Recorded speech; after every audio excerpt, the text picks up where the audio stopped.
Gray, your breakfast's ready. Yeah, your breakfast, don't we? Miss Gray, Harrison Ford's here to see you. Tell him to wait. Miss Gray, the Buachaille Etive Mòr's clear. What?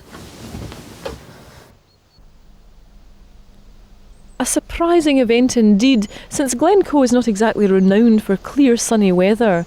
But when the morning mists do burn off on a clear day, what else can possibly match it?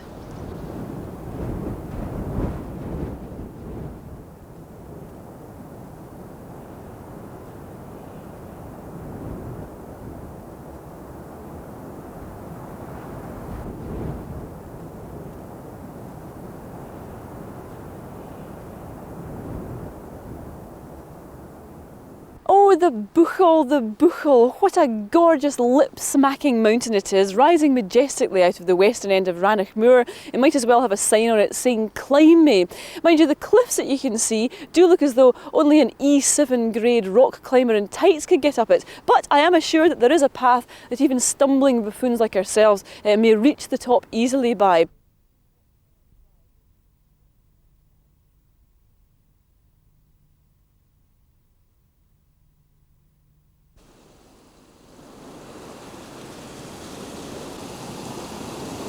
Now you start this walk from the A82 in Glen Coe, crossing the Couple River by the Lagangar Bridge, a brand spanking new bridge that I do trust has been built for the benefit of climbers and walkers going up the Buachaille, and not just the dear sweet elderly gentlemen that make up the Scottish Mountaineering Club, who happen to have a very prestigious mountain hut at the side of the river.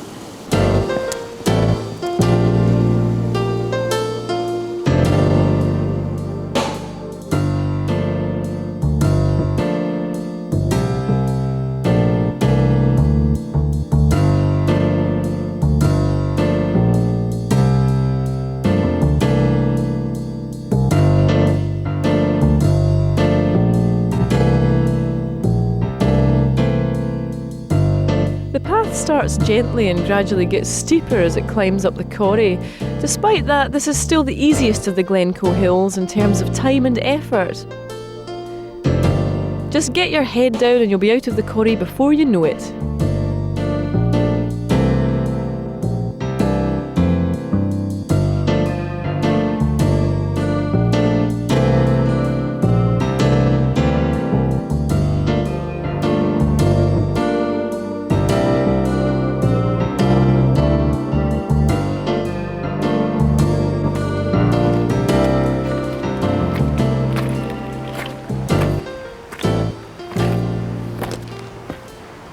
Well, it's certainly a very well-trodden path up into this corrie before we go up through the Bialach and onto the summit of Buachaille Etive Mòr.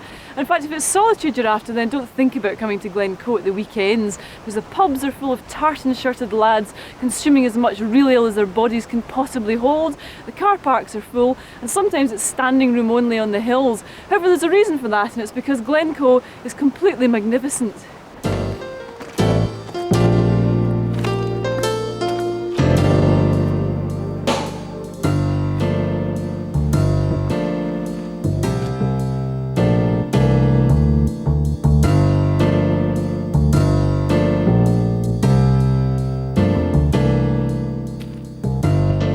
This scree can be a bit tedious, especially if a clod-hopping, clumsy companion up ahead keeps showering you with stones, but a fairly stable path zigzags its way through the loose patches.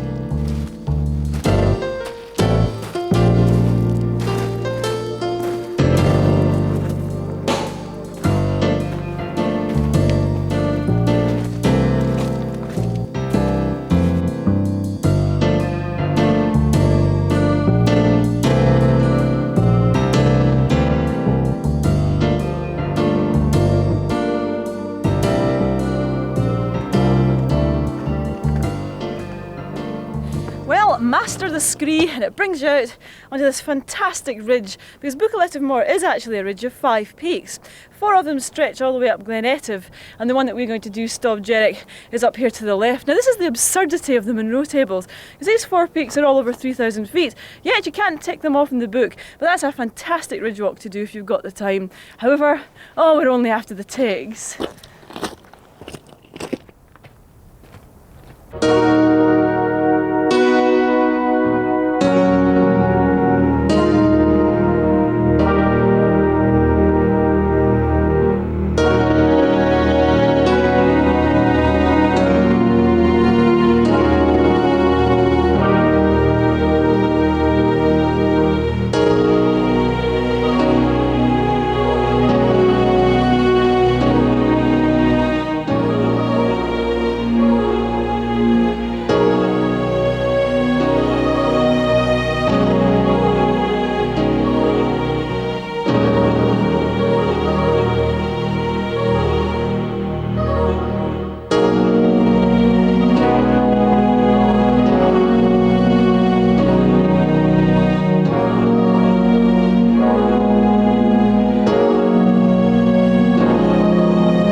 value this hill Stob Dearg is. 3,345 feet, but it's taken us about 2 hours to get up here. And the view is eyes out on stocks time.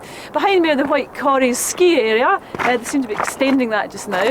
And this is the real treat of this climb. You can see behind me the whole of Rannoch Moor stretching before you. Not desolate at all, I don't think. I think it's stunningly beautiful. Down there, the King's House Hotel, one of Scotland's oldest inns. See, they have Duchess potatoes in the menu tonight. Fantastic view across to the Mamors and the Blackwater Reservoir. That's a Divil staircase there, that's part of the West Highland Way. And this is a fantastic vantage point to be able to see right down Glen Coe with the Annaheagach, Bidian Nambian, the Ballachulish Bridge, Loch Linny and Ardgour beyond. Oh.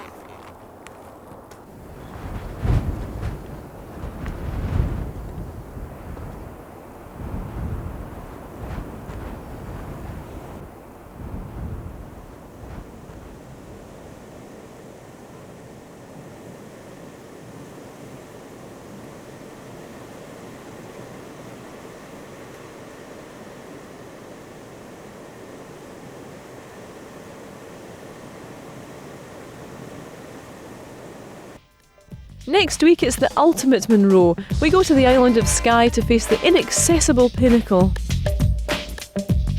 Name a few. Oh, a famous women climber. Buachaille Eite Mòr. Barbara Cartland. Very famous. Oh, aye, great climber in her day. E7 grade, I hear. Oh, she was fantastic. And then there was Sue Pollard.